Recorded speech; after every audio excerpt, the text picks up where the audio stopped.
More building stuff that I don't like. Part 5. Number 1. CPVC and PEX-B. PVC and ABS are very durable in pipe diameters over an inch.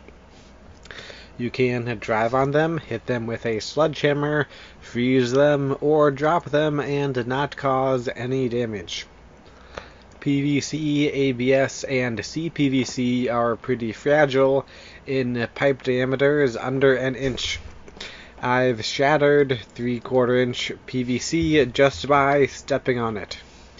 And I see a lot of Facebook posts where people have frozen pipes where a CPVC repair was the weak point and exploded first.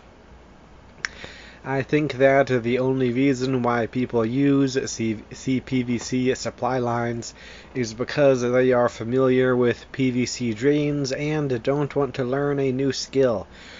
But working with PEX-A is very easy, and it really isn't much to learn. And it's not going to break if you step on it, freeze it, or hit it with furniture. You also don't need to butcher framing quite as badly to install PEX-A because you can curve it around stuff, which also can speed you up and save you money planning and fittings. You can't achieve quite as straight lines with PEX as you can with CPVC, and you can make the argument that those straight lines look more professional. I think that CPVC's nice straight lines are outweighed by the fact that it has the color of P. While I am a big fan of PEX-A, PEX-B is an inferior product with no advantages. Its fittings create flow restrictions that require upsizing the pipe. Number 2. 15 amp circuits. I don't know why they exist, other than the fact that a roll of 14-2 cable used in 15 amp circuits is like $2 cheaper than the 12-2 cable used for 20 amp circuits. Every week I have to tell tenants that they can't run 4 heaters on one 15 amp circuit because the builder was cheap and lazy. Number 3. Cylindrical lock sets. There are 3 types of door handle mechanical systems: tubular handles, cylindrical handles, and mortise handles. Tubular is the cheapest and most common. Cylindrical is often used on the front door of apartment units, and mortise handles are used in commercial glass doors, although mortise handles can be used on wood doors with some extra millwork. Cylindrical door handles are often used in high-traffic areas because they're advertised as being more durable, although that is not my experience. I've had to fix more cylindrical handles than tubular handles.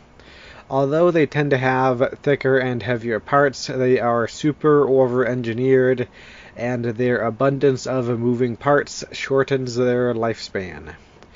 When something breaks, it takes longer to service them, and they've got a bunch more small parts to lose.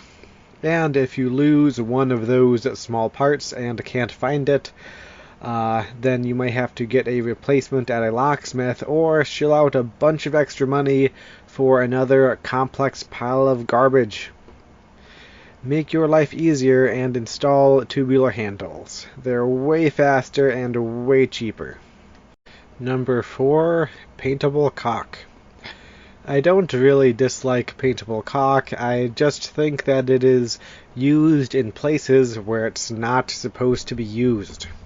It's not supposed to be used in or around tubs, showers, sinks, toilets, or windows. It should only be used where it's going to be painted. If it's not going to be painted, use silicone. Paintable caulk has more organic substances in it and should not be anywhere near water. Number 5. Paper work orders and keyloggers. Paper is for boomers and it slows me down. I've accidentally dropped stacks of work orders containing sensitive information in a couple of units, and have been held up at midnight fumbling through reams and reams of key tag numbers. Number 6. Indirect water heaters.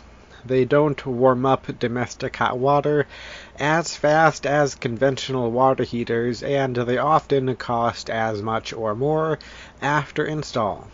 They're also less energy efficient, and the extra piping takes up extra space. Where's the upside? Number 7. Weird ceiling colors. In an apartment, ceilings should either be painted a flat white or the same color as the walls. If they're painted the same color as the walls, then you can save some man-hours by not having to cut in the ceilings when you paint, and by not having to keep track or maintain a stockpile of another paint color. Flat white ceilings may make your ceilings look higher. At least, that's what people say. I disagree. All I see when I see flat white ceilings are bad cut lines.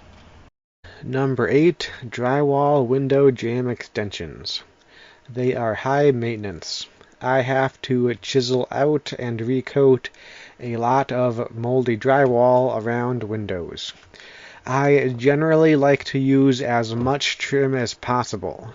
Covering drywall with trim and wainscoting protects it from damage and water and saves you a lot of work in the long run.